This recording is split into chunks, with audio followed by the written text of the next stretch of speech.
Yo, what's up guys? My name is Afan. This is Forza Central, and today we're going to be looking at the 2016 Bugatti Chiron. This is basically in the Bugatti lineup. It is the base model, which is not like it's really weird because this car is what $2.5 million and it's a base model. I know, right? So let's see if I can get a good angle of this engine. Looks like the rear is going to be the best place to do. So this is a 8-liter W16 engine. It makes 1,479 horsepower and 1,418 pound-feet of torque with active air, as you can see in the rear. Bugattis are kings at this because, well, they've literally invented active aero. This acts as not only a air brake, but it also helps the car stabilize the car at high speeds, such as at 264 miles an hour, which is the top speed of this vehicle. Now, front wise, it looks really good. I like the simple lines of the lights at the front, but so the front trunk is a very useless. This is probably the worst trunk I've ever seen. Okay.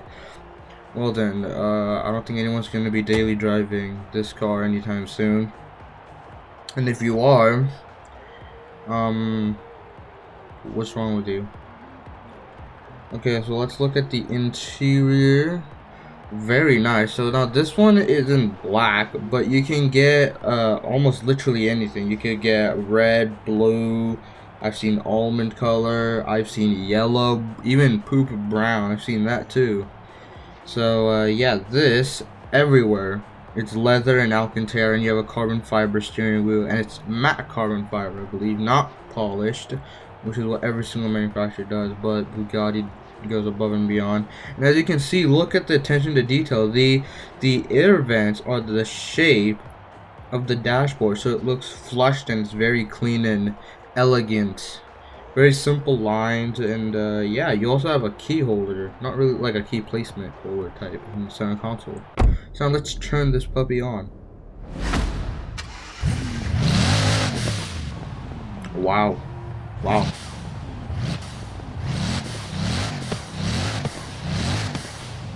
I've always loved the sound that Bugatti makes, and this is sublime. The turbo noises that you get, and it's a quad turbo too. I don't know if I said that. It's an 8-liter W16 quad turbo engine,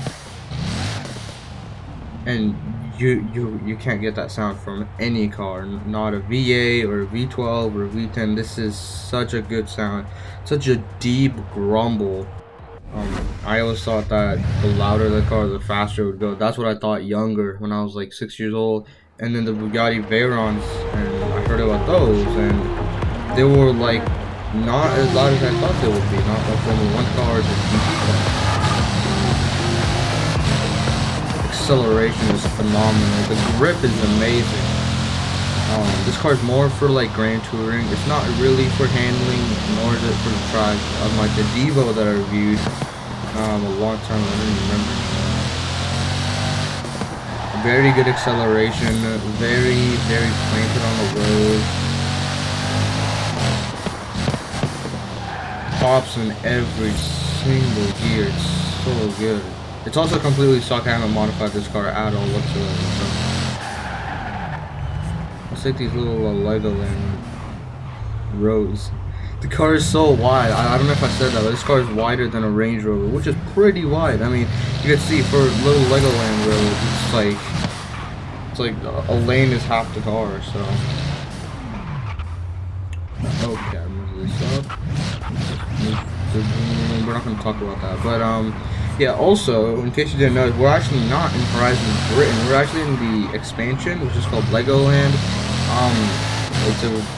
It's a cool place, I guess, but it's not really like fun, you could say, as like in Horizon Blue Mountain and Hot Wheels and stuff like that. But it's good and has very good driving road, so that's the one plus I'll give it. And there's very less traffic, which I like. Is Like there are some, but you know, it's very less. Now get back to the car. The interior is amazing, and you can hear the quad turbo W16. Sounds so good. I love it. There's something about a Bugatti sound that no car can ever do. It's like, I don't know how to say it. It's like thunder, you could say. That's probably the closest thing. It's very deep thunder. But as you can see, you have a fully digital gauge cluster apart from the speedometer in the middle, and you have a digital tachometer towards your left, where also you have your horsepower gauge of how much horsepower the Bugatti is producing. And we're gonna ignore that. Let's see how fast we can go on this NASCAR track type.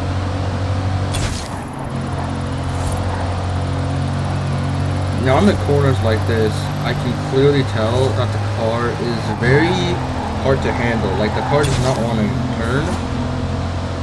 It's really hard doing that. And yeah, I mean I don't know how 225 right there, but yeah, I mean here it understeers a lot, and then once you get the proper amount of steering, it then oversteers a lot. So it's really hard to have the car planted when you're banking at this high of an angle, which isn't really that high. I mean, Daytona is higher than this, and yet NASCAR is go on that Daytona track at 200 and something miles an hour. So I don't know how they do it. Shifting is very smooth, and the weird thing, it's kind of satisfactory, but it really isn't. The when you're driving this car in POV. The gauge cluster, the way the speedometer moves is so weird. Like it goes so smoothly. I'm just not used to it because of like Porsches, where they have the tachometer in the middle instead of on the side. So it's a little weird to me, and I kind of like it the way the speedometer's in the middle. I'm not really, I don't have a preference, but yeah. Now this car's a really good Grand Tourer. That's like, I think the main purpose of this car was built for one land speed in a straight line, and then you could get like the E-tuned version and the more normal version, which is this one, the Grand Tourer, which I think it's not as good. I mean, this car only gets 10 miles per gallon, which I'm not surprised. I mean, it's 16 cylinders, very good, 16 cylinders, so I'm not surprised. Now I do know this car can do cylinder deactivation, meaning that when under like light throttle or when you're coasting, the car can do until 2 cylinders. So you can turn off all the rest of the cylinders, and that saves gasoline and stuff like that. So I mean, I guess you could do a long road trip, but not really at the same time. I can't show you in the game because it doesn't allow me to, but there is very good lighting, like a really cool lighting setup that Bugatti does when you're in the car and whatnot. There's a big like line in the middle of the interior. It's a C type. It's a Bugatti character. Yeah, so I hope you guys enjoyed this video. Leave a like if you did, or if you like Bugatti, leave a like for that too. Comment below, you know, what other Bugattis you like apart from the Chiron, or if you don't like the Chiron, and subscribe if you're new, and turn on the post notification. It really helps the channel out, and I'll see you next time. Bye.